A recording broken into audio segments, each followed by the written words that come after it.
Bismillahirrahmanirrahim. Assalamualaikum warahmatullahi wabarakatuh. Alhamdulillahi manna ala man yasha'u min ibadihi bi talabil ilmi syar'i wa dhalika fadlullahi yu'tihi man yasha' wallahu dhul fadlil azim wa sallallahu wa sallam ala al-qa'il man yuridillahu bihi khairan yufaqihu fid din wa ala alihi wa sahbihi alladhina ta'allamu al-ilma fi kibari sinnihim hirsan li talabihi wa nailan li fadlihi. وأسأل الله عز وجل بمنه وكرمه أن يرزقنا العلم النافع والعمل الصالح كما أسأله التوفيق والسداد والإعانة فإنه لا حول ولا قوة إلا به سبحانه. رب اشرح لي صدري ويسر لي أمري واحلل عقدة من لساني يفقه قولي أما بعد. Alhamdulillah, kita bersyukur kepada Allah Azza wa Jal yang telah menghimpunkan kita bersama pada hari ini dalam satu majlis yang mulia ini. Dan yang keduanya, diucapkan juga terima kasih dan selamat datang kepada semua hadirin dan hadirat div-div kehormat kita pada hari ini, ahli panel kita yang berbahagia, tuan guru kita.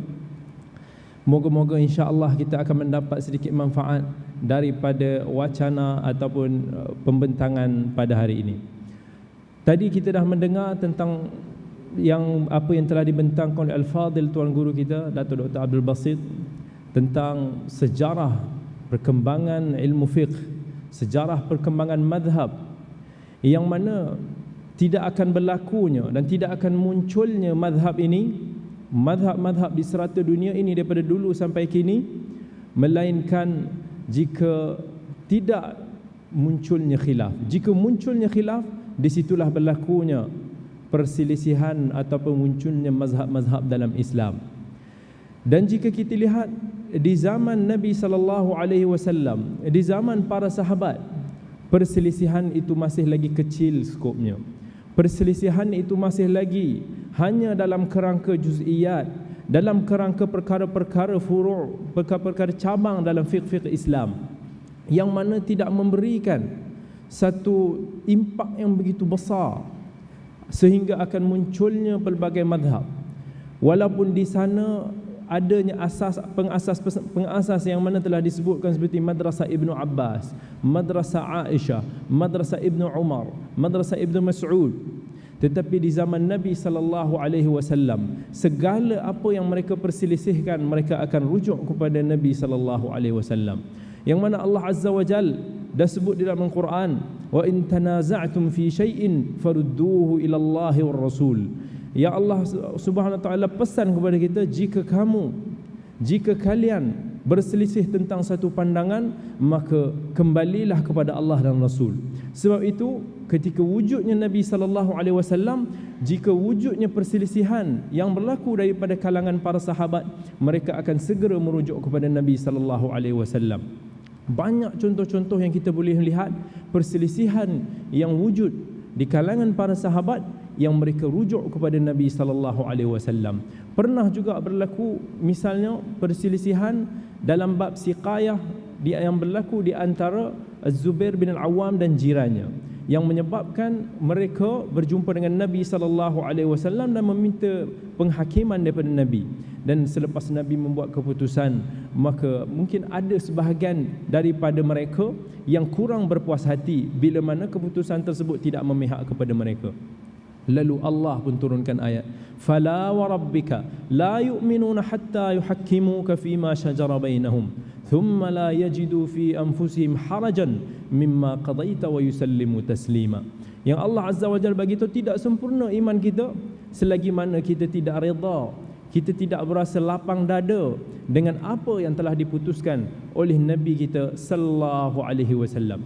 Begitu juga kalau kita tengok dalam kisah yang masyhur yang berkaitan bila Nabi sallallahu alaihi wasallam arahkan para sahabat untuk pergi bertolak ke Bani Quraidah, dan Nabi berpesan, la yusalliyanna ahadukum, janganlah kalian salat asar melainkan setelah kalian sampai di Bani Quraidah. Masa tu mereka bertolak dan belum salat asar lagi, dan tak sampai lagi ke Bani Quraidah, waktu pun sudah hampir tamat, waktu asar pun dah hampir tamat, matahari pun sudah hampir terbenam.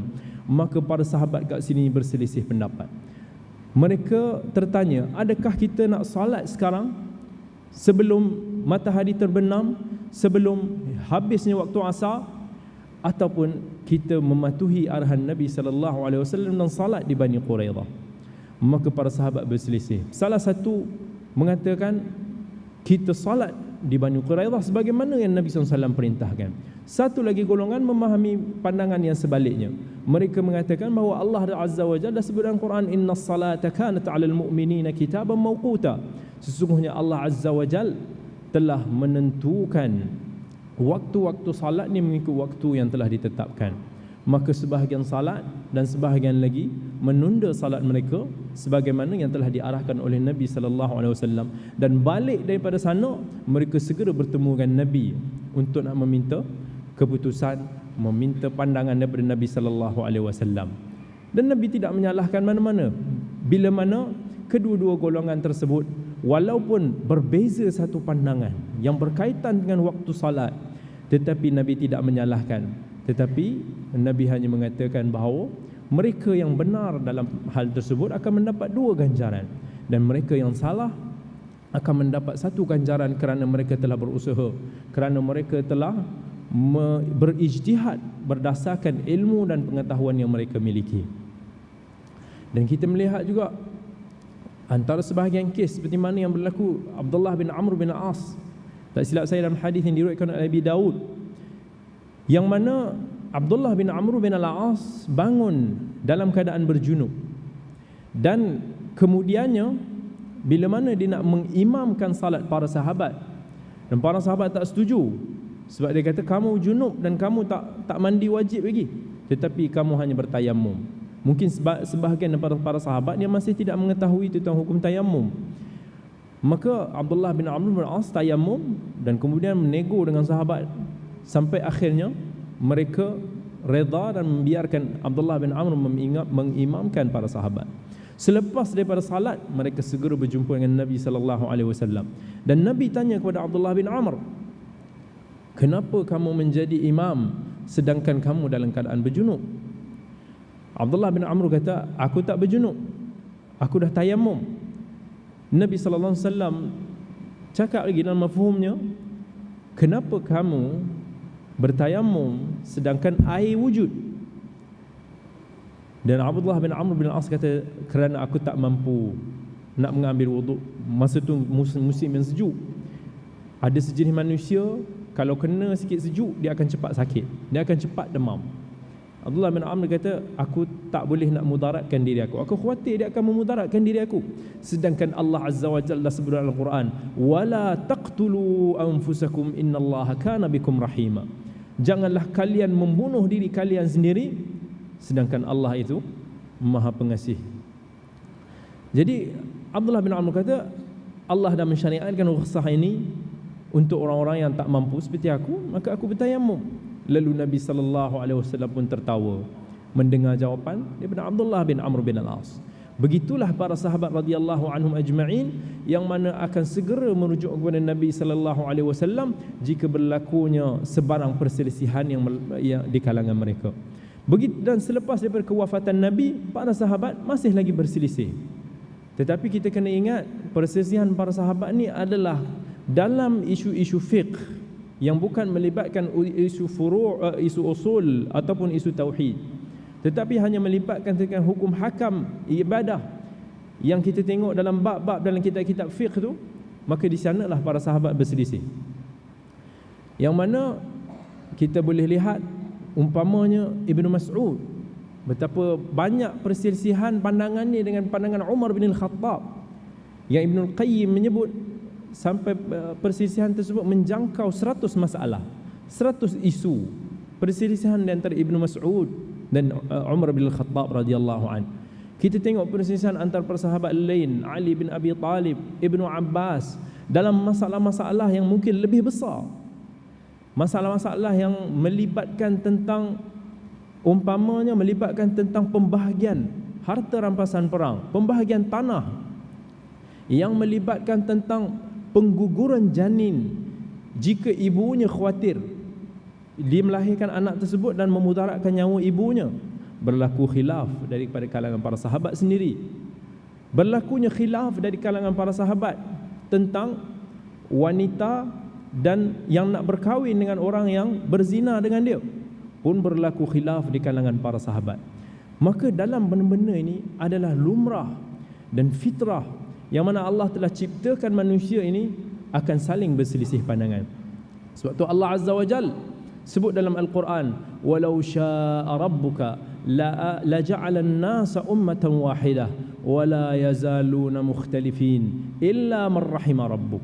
Allah kata, kalau Allah nak jadikan manusia semua ni satu pandangan, tak ada perselisihan, semua macam robot je, nescaya Allah boleh. Tetapi masih lagi Allah jadikan manusia ini saling berselisih. Kerana itu Allah jadikan kita. Kerana itu Allah ciptakan akal buat kita manusia, supaya kita berfikir, supaya kita memahami nas.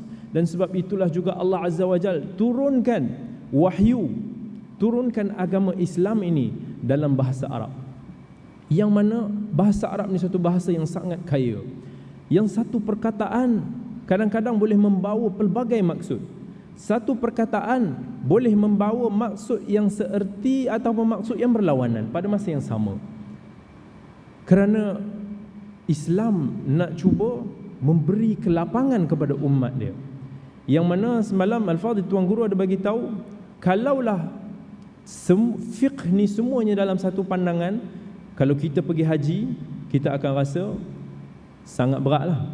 Kalaulah tak ada berlakunya khilaf dalam masalah waktu untuk melontar, waktu untuk nak bertolak daripada Muzdalifah ke Mina umpamanya, semua bertolak pada masa yang sama, nescaya akan berlaku jam, akan berlaku sesak yang teramat dahsyat. Ini pun dalam keadaan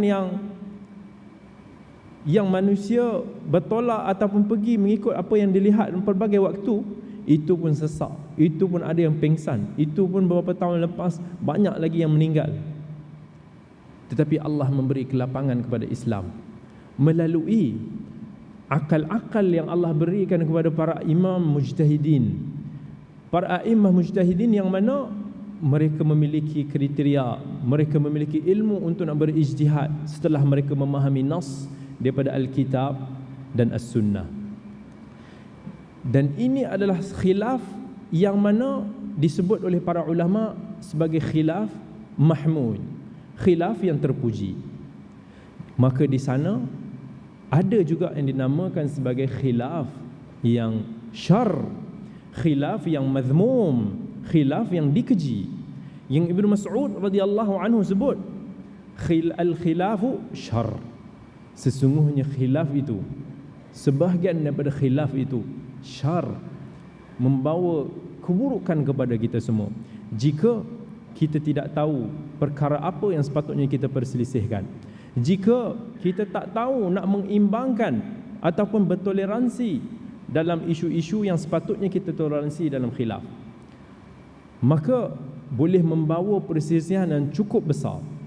Alangkah malangnya kalau kita bermusuhan dan kita bermasam muka sesama ikhwah antara kita hanya disebabkan dalam menentukan sama ada kita nak membaca kunut ataupun tidak masa solat subuh, yang mana kalau kita tak baca pun, bagi pandangan yang kata kena baca, tidak membatalkan solat. Alangkah malangnya kalau kita menjadikan khilaf yang tak sepatutnya satu perkara yang boleh menjadikan benda tu meledak bermusuh sama kita, tetapi kita menjadikan khilaf tersebut menjadi syar, sedangkan pada asalnya khilaf tersebut adalah mahmud.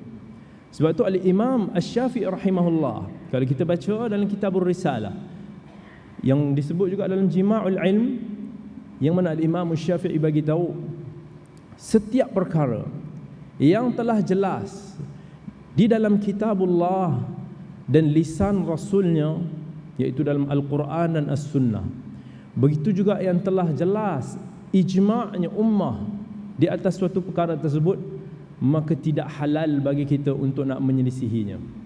Tetapi selain daripada perkara tersebut, dalam dalil-dalil yang masih boleh ditakwil, yang masih lagi boleh difahami dengan pelbagai sudut, maka di sini ada kelapangannya. Begitu juga kalau kita tengok kalam Al-Imam Asy-Syatibi rahimahullah. Al-Imam Asy-Syatibi dalam Kitabul Muwafaqat disebut, khilaf yang mu'tabar. Ijtihad yang mu'tabar itu ialah yang mana datang daripada imam, datang daripada tokoh-tokoh, datang daripada mereka yang layak untuk nak menilai, untuk nak berijtihad, mencari kebenaran yang jauh daripada hawa nafsu. Jika selain daripada itu, maka ianya tidak mu'tabar. Jadi Al-Imam Syafi'i rahimahullah, dia melihat dari sudut dalil. Ma la yahtamilu ad-dalil wa ma la alladhi yahtamilu ad-dalil wa ma la yahtamilu min al-khilaf. Yang mana yang dalil masih lagi boleh menanggung makna-makna kefahaman tersebut ataupun tidak. Dan Al-Imam Syatibi rahimahullah melihat dari sudut imam mujtahid tersebut. Kalau kita lihat daripada dua-dua aspek ini, maka kita boleh faham apa itu khilaf yang madhmum, khilaf yang dicela. Iaitu yang mana kalau kita lihat, kita memilih satu-satu pandangan tersebut di atas hawa nafsu kita. Kita pindah daripada satu qaul kepada qaul lain, kepada qaul yang lain, tanpa ada satu mubarrir, tanpa ada satu dalil ataupun tanpa ada satu sebab yang kukuh, tetapi kita pindah ikut hawa nafsu kita. Kita suka hati je, tiba-tiba kita kata kita nak pakai seluar pendek. Kemudian kita pergi ke sana, kita tukar pandangan kita. Kita pergi ke sana, kita tukar pandangan kita, ikut apa yang kita mahu, apa yang kita rasa selesa dan senang, tanpa melihat kepada hujah, tanpa untuk nak menyelidiki pandangan manakah yang lebih benar dan tepat dalam hal tersebut. Maka ini khilaf yang madhmum. Begitu juga yang mana khilaf, pandangan yang kita pilih tanpa mengikut landasan daripada dalil. Ada orang walaupun kita dah sebut kepada dia dalil dan dia tidak tahu tentang dalil, tapi dia kata aku rasa macam ni, aku lagi suka macam ni, aku nak buat macam ni sebab dah biasa macam ni, dah adat aku, ini itu, ini. Dan dia tidak celik dan tak mau membuka mata dan telinga dia untuk nak membahaskan ataupun belajar isu tersebut secara ilmiah. Maka jika berlaku khilaf dalam tersebut, maka khilaf tersebut juga adalah khilaf yang madhmum. Begitu juga dengan mereka yang selalu tatabbu'ur rukhas, yang selalu nak mencari yang pendapat yang paling mudah, pendapat yang paling mudah dalam semua sudut. Asalkan ada pandangan dan dilihat itu pandangan yang paling mudah, maka dia ambil pandangan tersebut. Mana-mana je yang dia rasa senang. Boleh makan ni, dia terjumpa ada pandangan ni, walaupun tak ni, boleh makan, tak ada masalah. Pergi ke sana, nak pakai macam ni, pakai saja, tak ada masalah, selagi mana ada pandangan. Tanpa dia melihat kepada maqasidus syar'iyyah, tanpa dia melihat kepada tujuan objektif syarak ataupun hukuman tersebut dilakukan, tanpa melihat kepada dalil, maka perkara tersebut ini semua dalam kategori khilaf yang madhmum. Begitu juga jika dalam suatu masalah ijtihadiyah yang mana ada kelapangan, yang wujud para ulama yang mujtahidin, yang mengatakan A, yang mengatakan B, yang mengatakan C, dan mereka semua mempunyai dalil yang baik, mempunyai sudut pandangannya terhadap setiap dalil tersebut, maka tidak wajar kita menjadikan isu sebegini sebagai medan untuk kita nak bersengketa, medan untuk nak kita bermasam muka memutuskan ukhuwah, satu medan yang menyebabkan tidak lagi wujud dasar nasihat menasihati sesama agama kita. Dan ini yang berlaku banyak di pihak kita dan seluruh umat Islam di seluruh dunia. Amat malang sekali. Sedangkan Allah Azza wa Jal dah sebut dalam Al-Quran, wadhkuru idh antum qalil wadhkuru ni'matallahi alaikum idh kuntum a'da'an fa'allafa baina qulubikum fa asbahtum bi ni'matihi ikhwana. Yang mana Allah ingatkan kepada para sahabat dulu, wadhkuru ni'matallahi alaikum, ingatlah nikmat yang Allah telah berikan kepada kamu ketika mana kamu dahulunya dalam keadaan yang saling bermusuhan, bercakaran di antara satu sama yang lain. Fa'allafa baina qulubikum fa asbahtum bi ni'matihi ikhwana. Ya Allah kemudian kata kamu, Allah dah satukan hati-hati kamu dan akhirnya kamu menjadi saudara seiman yang kukuh ukhuwahnya, yang mana Nabi SAW sendiri tak mampu untuk nak menyatukan hati-hati umat. Yang Allah sebut wa allafa baina qulubihim law anfaqta ma fil ardi jami'an ma allafta baina qulubihim walakinnallaha allafa bainahum. Yang Allah kata kamu wahai Muhammad, walaupun kamu bagi harta banyak mana sekalipun, kamu tak akan mampu nak menyatukan umat manusia, tetapi Allah yang menyatukan. Sebab itu ini adalah satu nikmat yang perlu kita hargai, yang mana walaupun kita kena belajar untuk nak berselisih di dalam medan yang boleh untuk nak kita berselisih, tetapi pada masa yang sama kita kekal sebagai ikhwan, kekal sebagai saudara.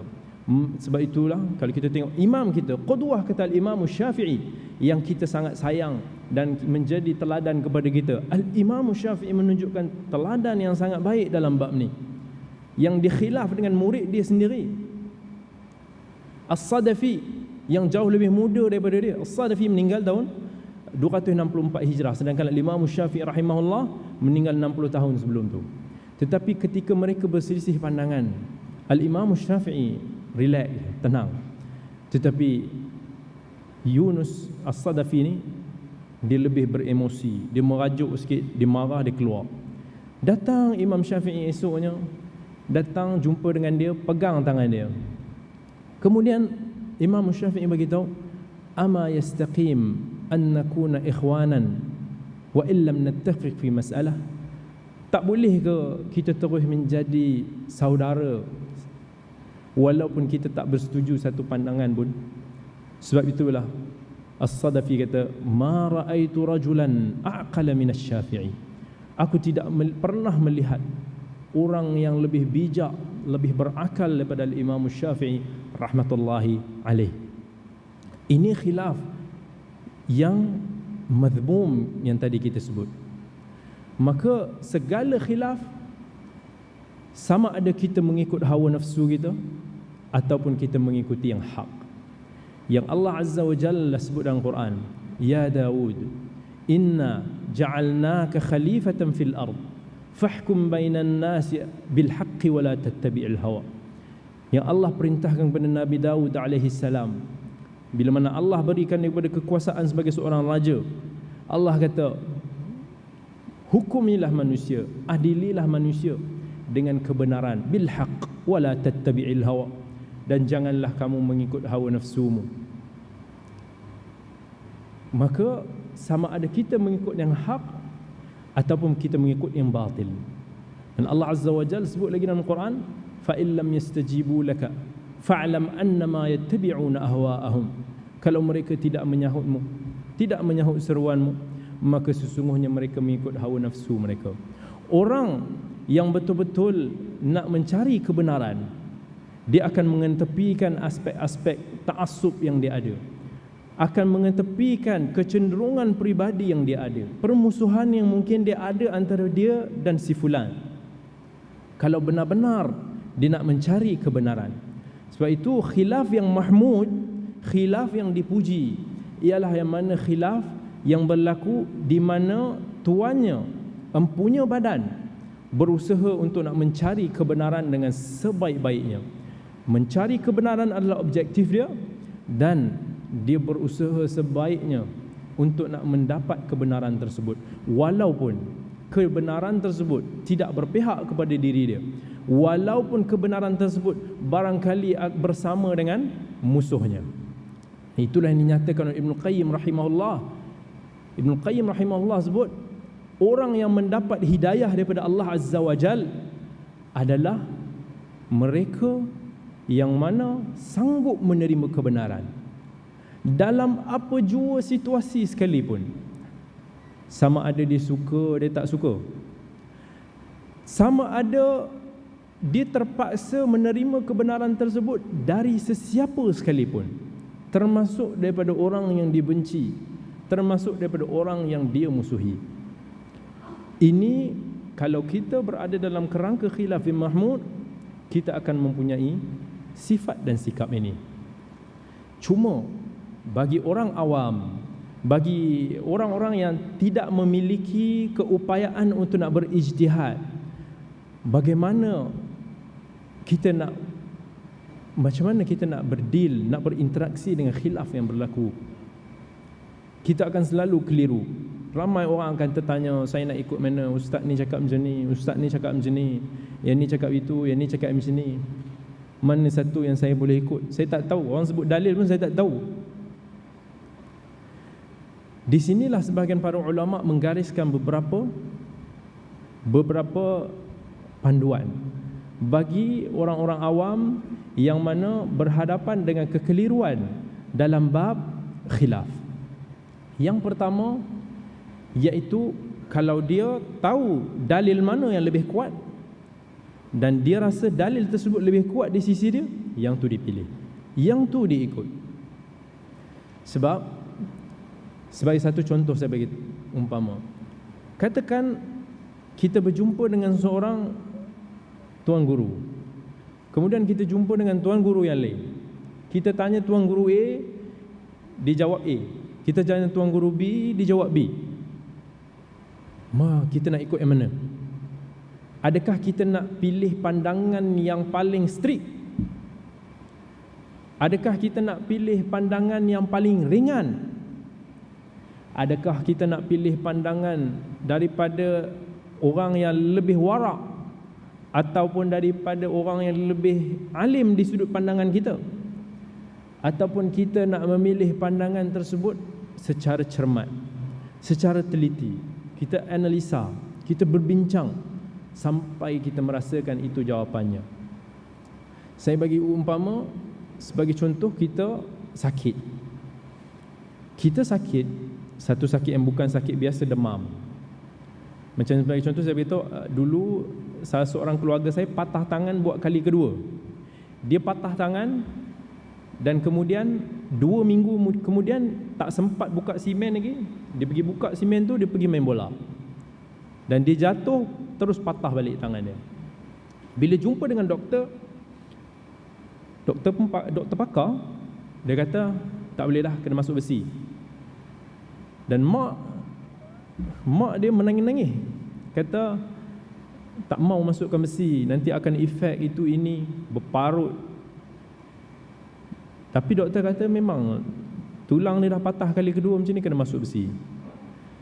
Tetapi semangat untuk nak mencari jalan yang terbaik buat anak dia, maka si ibu pun pergi mencari opinion yang kedua.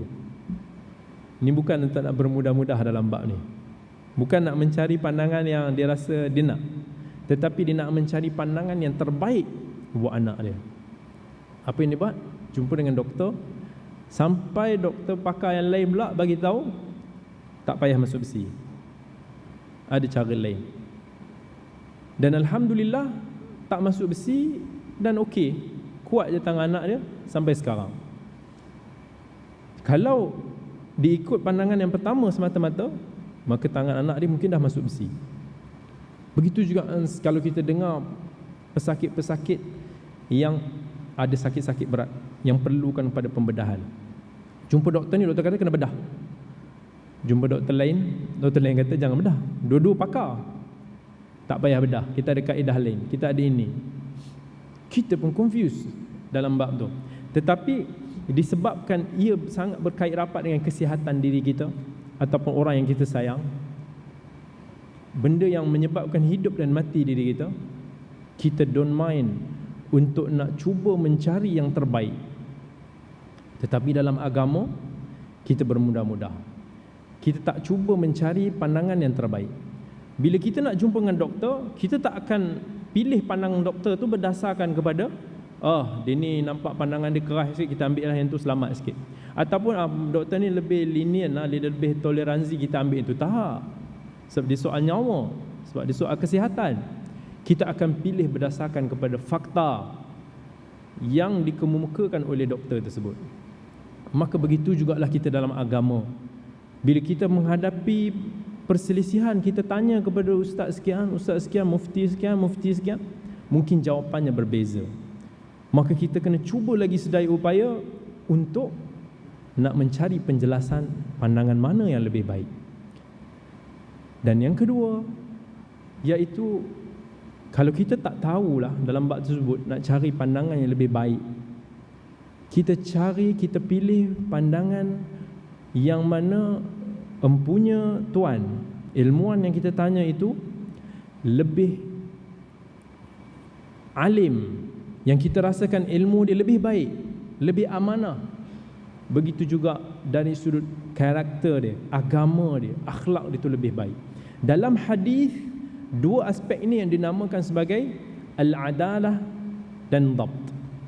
Al-adalah iaitu kalau dalam hadis, kita tak, para perawi dulu dia tak akan menerima, para ulama hadis dulu dia tak akan terima suatu hadis ini melainkan setelah dimenilai daripada antaranya dua aspek ini.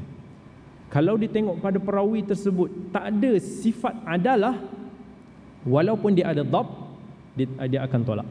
Sebaliknya, kalau ditengok perawi tersebut ada adalah tetapi tak ada dhabt, maka dia tak akan ambil. Apa itu adalah?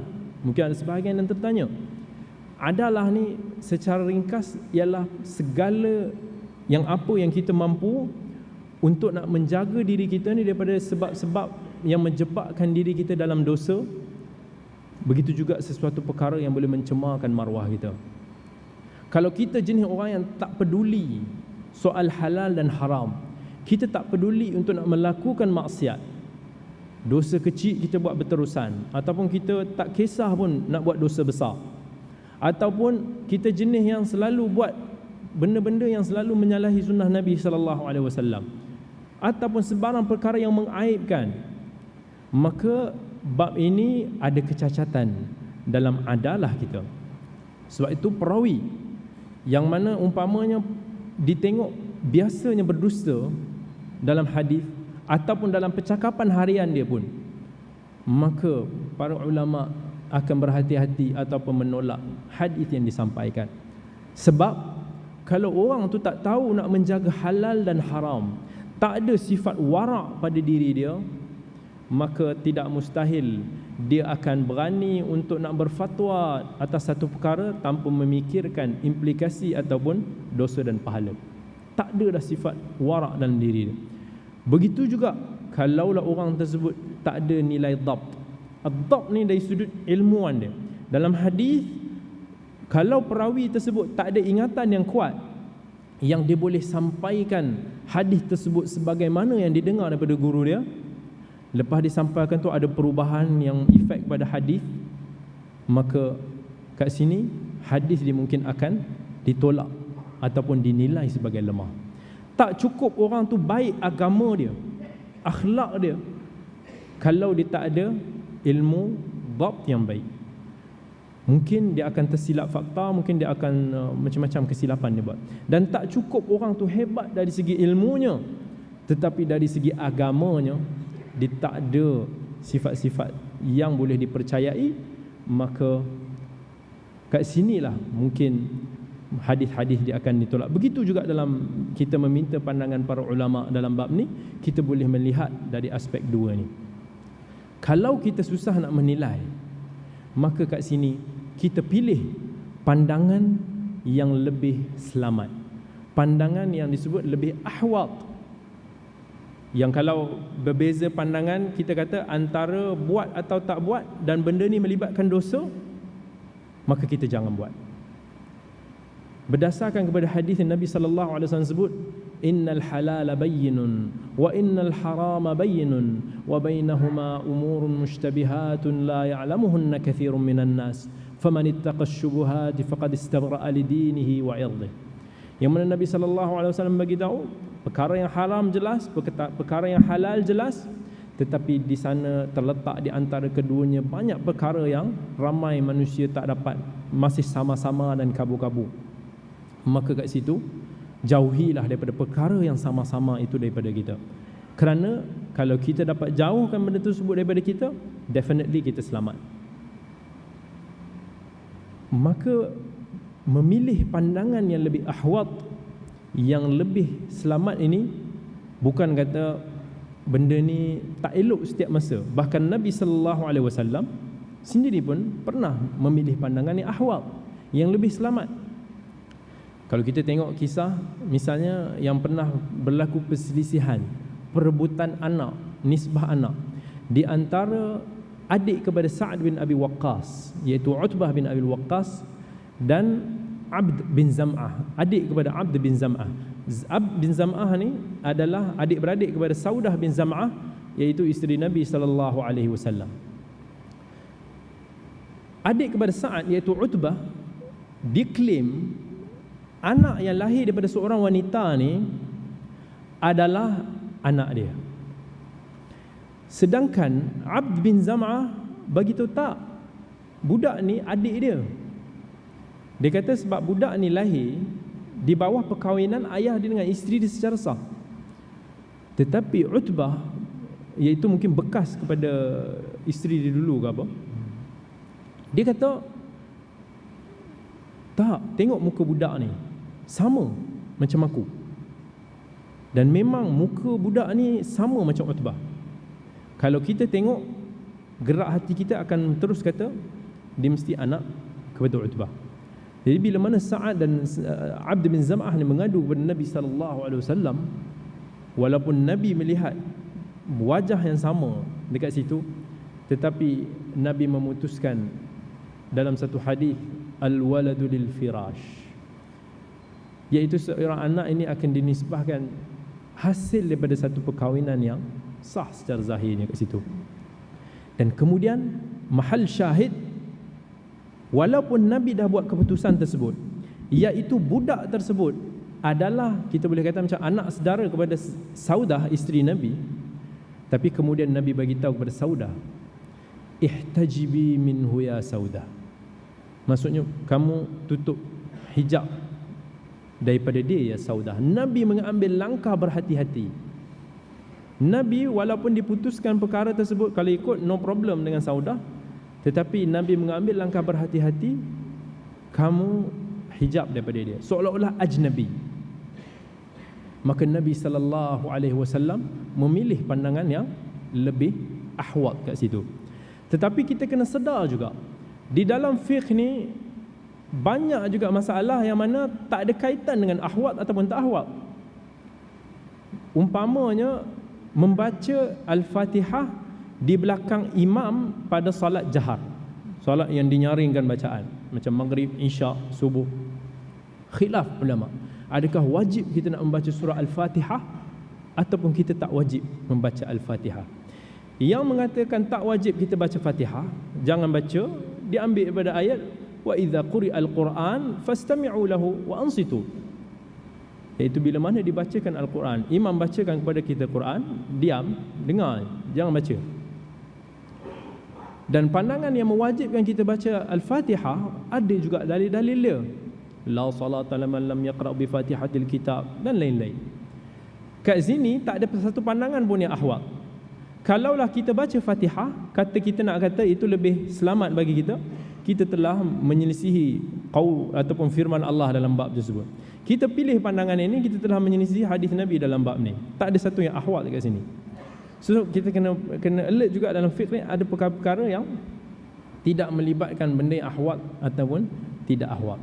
Tetapi dalam bab kita memilih pandangan ahwat ni, ini yang disebut oleh para ulama al-khuruj minal khilaf, iaitu kita keluar daripada khilaf yang berlaku.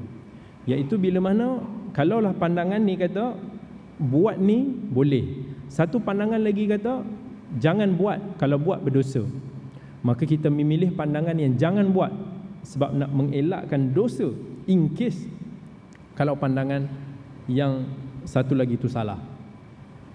Maka kita pilih pandangan ni al-khuruj, kita keluar daripada khilaf yang berlaku supaya tak terjebak dalam, tak apalah kita buat susah sikit, tak apa.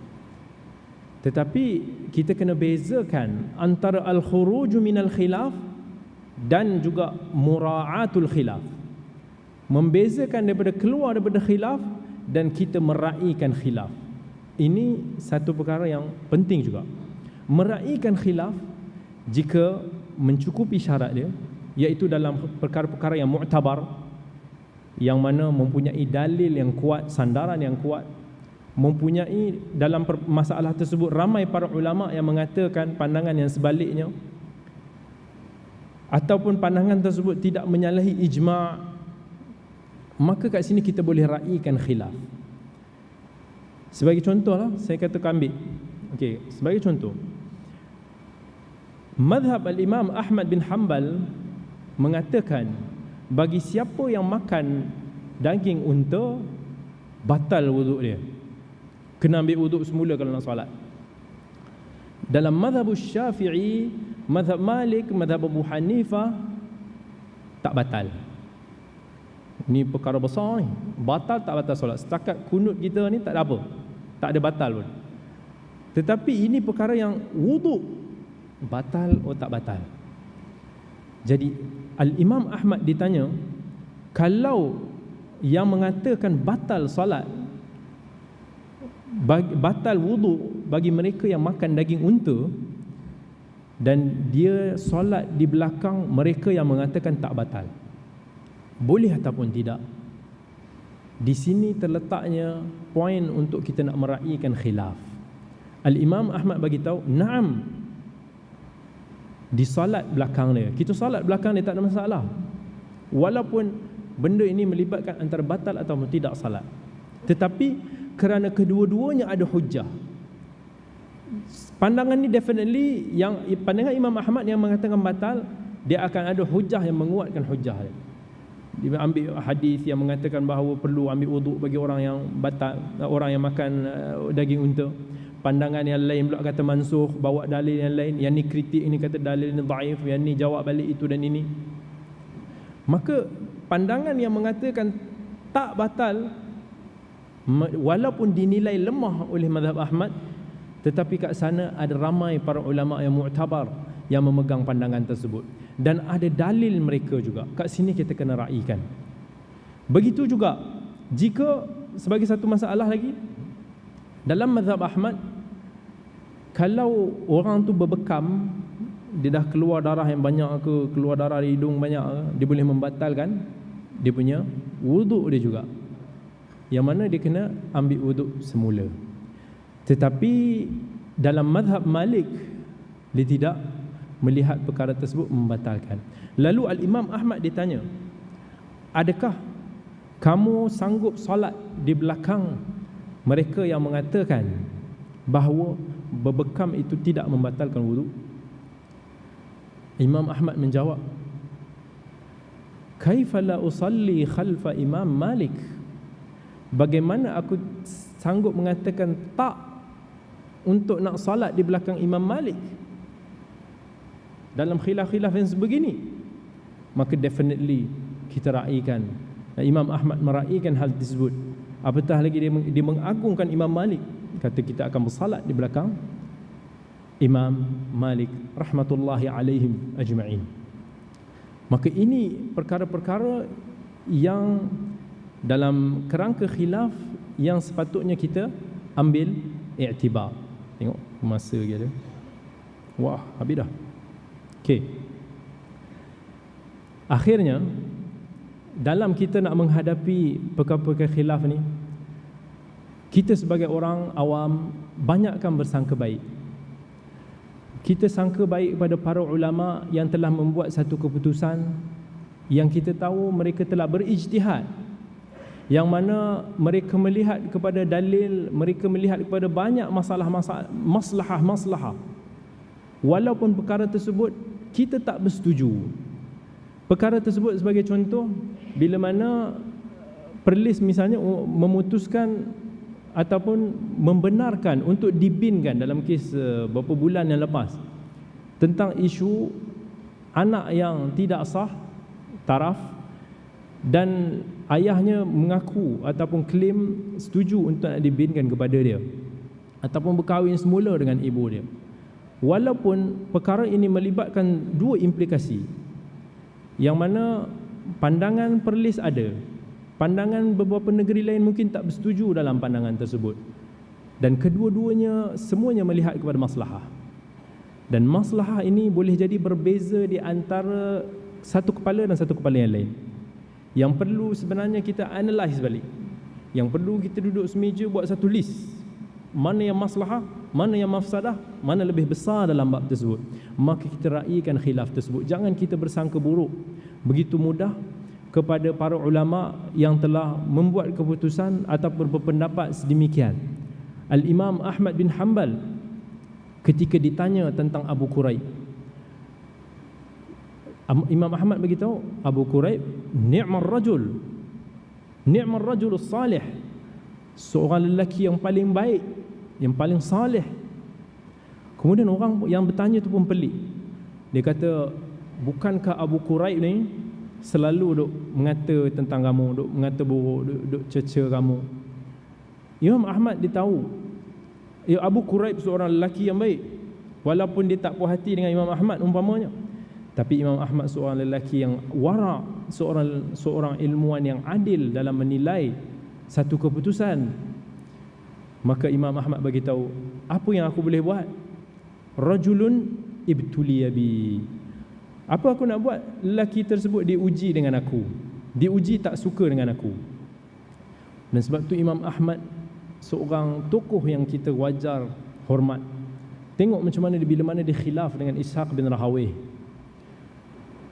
yang mana dia bagi tahu, aku tidak melihat seorang tokoh yang lebih hebat yang cross bridge of Baghdad ni selain daripada Ishaq bin Rahawiyah, walaupun banyak masalah-masalah yang kami perselisihkan. Moga-moga insya-Allah kita juga termasuk dalam mereka yang Allah faqihkan kita dalam agama kita, yang mana Allah sebut dan Nabi SAW sebut dalam hadis Muawiyah radhiyallahu an, may yuridillahu bi khairan yufaqihu fid din, yang mana jika Allah nak kehendaki kepada kita kebaikan, maka Allah akan faqihkan kita di dalam agama Allah. Aqulu qawli hadha wa astaghfirullahal azim li wa lakum. Wassalamu alaikum warahmatullahi wabarakatuh.